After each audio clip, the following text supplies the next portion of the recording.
warkalamaanay abwaan bacadla shoonka hadda ka hor wuxuu yidhi quwadiya markuu taag isbidoo kibir isqaadqaaday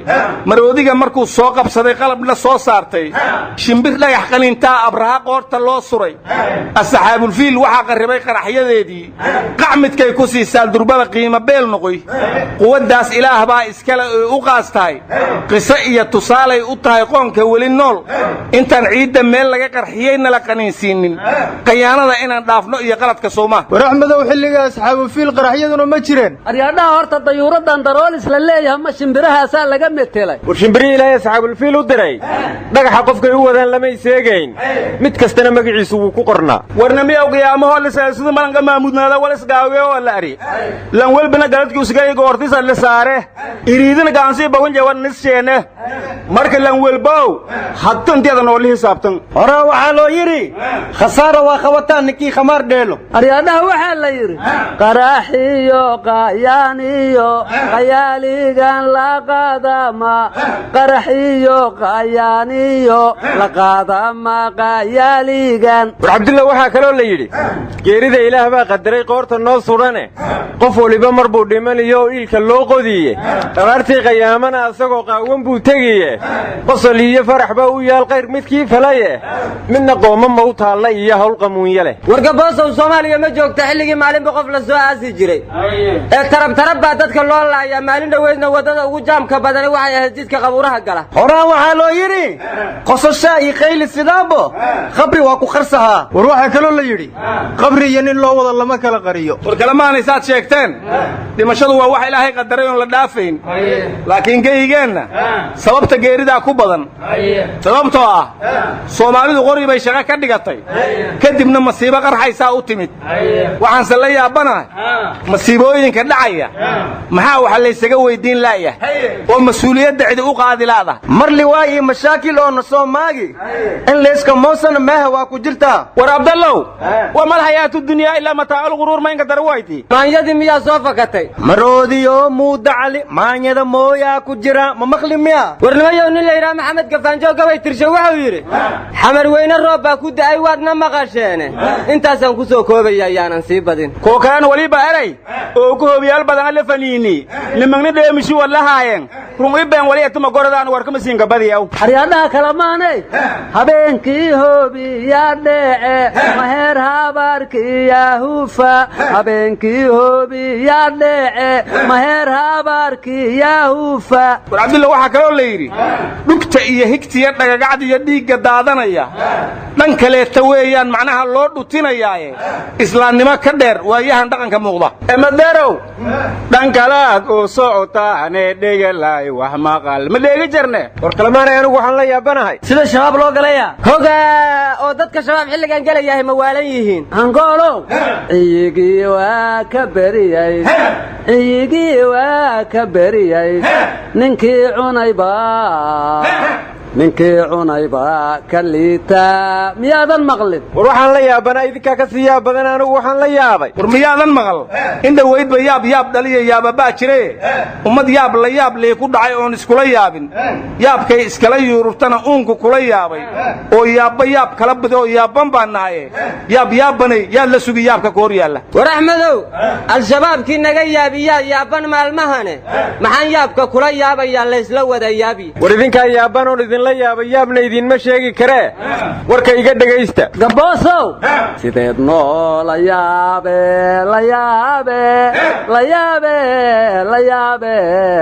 yoon baad na gelise war cabdillah idinka iska yaabiye yaabkan cid kale hala aadine maalin kasta dhalinyaradan u soo diyaar garowday inay dalkooda difaacaan ee xirnacnac lagu qarxinayo taliyaasha isu keenay ee yiraahdo ciidan baa la idin qorayaa amnigooda ma difaaci waayeen isay yaabaya ninka wax qarxiyaaba xirnacnac buu joogaa war mar kasta anigu waxaan maqlaa xirnacnac ayaa lagu qarxiyay dhalinyaro ciidan loo tababarayay waliba nin soo dhaxgalaa isku qarxiyaa la yiraahdo mar kasta walina cid tilaabo looga qaaday dhalinyaradaas ay amaankooda sugu weysay ma aanan maqal mana arag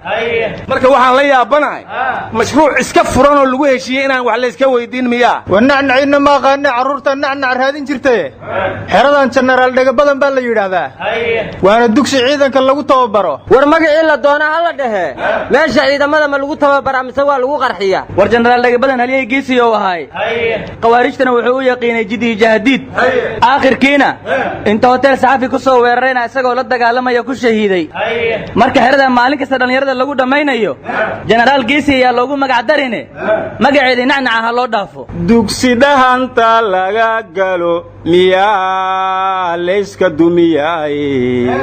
ileen doqoni alaaf malay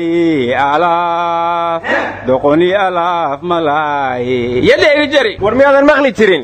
darbi caga weyn waa wax doqono darka loo dhigo way iska dumisaa haa hoobe gambosow ileen doqoni deebka maakacde daamankay mermerisa miyaadan maqlin wargooyin anigu waxaan la yaabay hoobiyayaasha xalay dhugta ku hayay dhagahana xanuujiyay waxa la yiri dheemish bay ahaayeen inkastoo isan iga dhaadhicin aniga warkaas haddana waxa isweydiin leh hadday daacadi jirta ka dheemishka soo riday maxaa loo soo qaban waayay oo hadda ma waxaad naga dhaadhicin rabtiin shabaab asxaan sameeyo dheemish soo riday aryaa haddayba run tahay inuu dheemish ahay kii xalay mid run ahay waayeen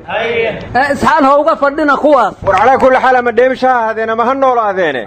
dadkii falkaa ka dambeeyey boolisku gacanta ma ku soo dhigeen war xogta amnigu waxay sheegaysaa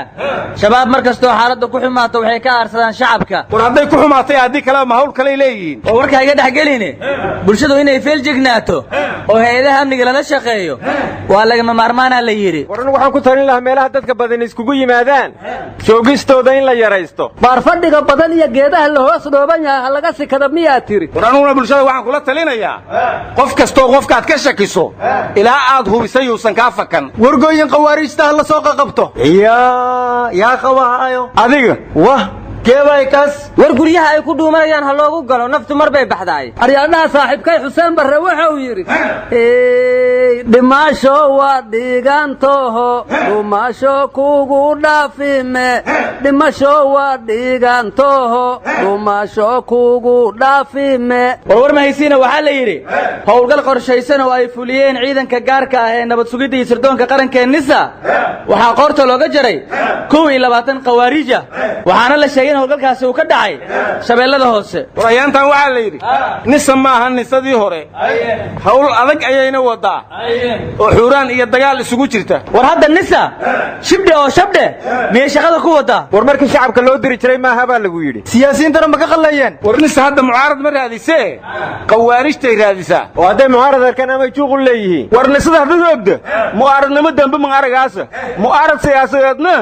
dambe ma hadda ma salaad shaqadiisa masqabso hooya usoo shib waliba joogan arna war nabad sugid ogaata cadowga gurigu ku jiro iyo godku ku dhoonto waa loo baahnaa war nabad sugid hadday sida shaqada u sii wado insha Allah cadow waa soo afjarmaya waa shabiha war ma haysiina ra'iisul wasaarihi hore Maxamed Xuseen Rooble wuxuu yiri waxaan diyaar u ahay dagaalka qawaarijta inaan ku dhinto qof kasto Soomaaliyana waa inuu u diyaar garoobaa in cadowga la iska xoreeyo madaxweynaha iyo ra'iisul wasaarahana lagu garab istaago go'aankooda cadowga lagu dagaalamayo aga war Rooble hadda ka hor waa kii yiri haddaan dhinto meydkayga yaan la aasina doorashadu ha socoto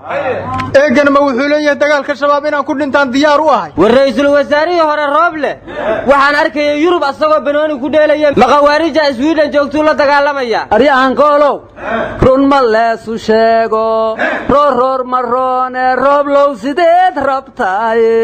war Sweden dagaalka shabaab kama socdee Rooblow run miya wan dagaalamaya run miya Rooble Sweden waa ka imaanaya qorigiisuna qaadanaya ma idinka diidaya inay run noqoto bismillaahiyo adan soo baxaye baas ma jira masjiri war wasiir ku xigeenka warfaafinta Cadaala oo saaxiibkiis Rooble la joogay Sweden oo ka hadlayay xaflad soo dhaweynay baroodiq isugu jirta wuxuu yiri dagaalka shabaab lagu jiro insha Allah muddo kooban la soo dhameynaya macawisleydana waa dad shacab ah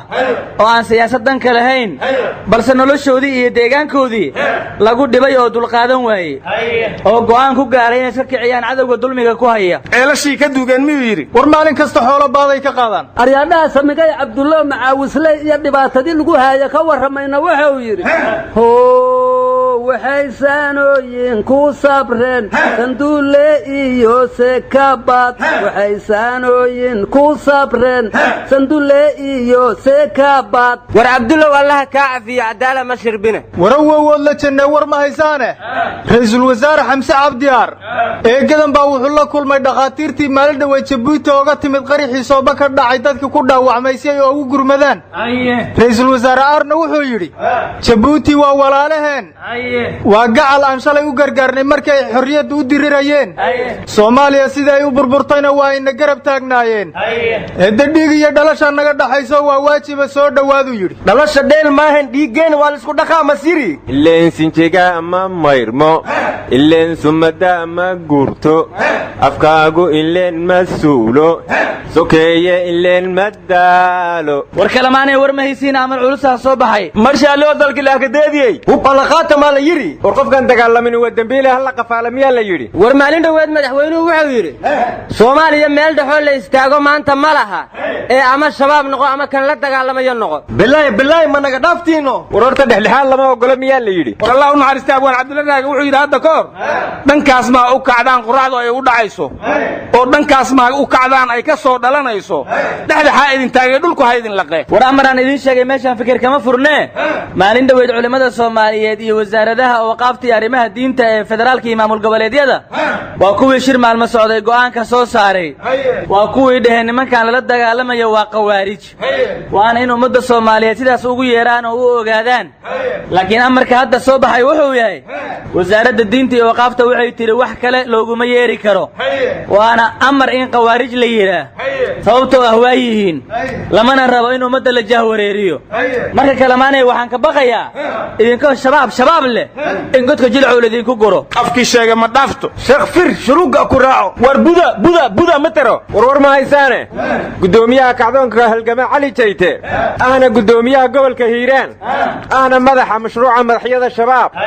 ayaa muqdisho soo gaadhay maanta shacabkiisoo balle waxa suuqaha u aaraynaa nooh mau yidhi war adinka safarka guddoomiyaha maxaa u kashifaysaan ma khawaarijtaa taageeraysiin war ma hay sida cali jayte hiiraan cayayaan wuu ka nadiifiyey baylaha gaada ka buufiyey aniga waxaan rabaa dadka magaca leh gobolladan degaa inay isxoreeyaan nooh miyuu yidhi xamara la nadiifi noo masdhay wargooy innaguma madaxyadii shabaab buu hiiraan ka soo waayo oo xamar u soo doonay war shabaab ka soo baxsaday inuu daba joogaa sow ma dhici karto war ma haysiine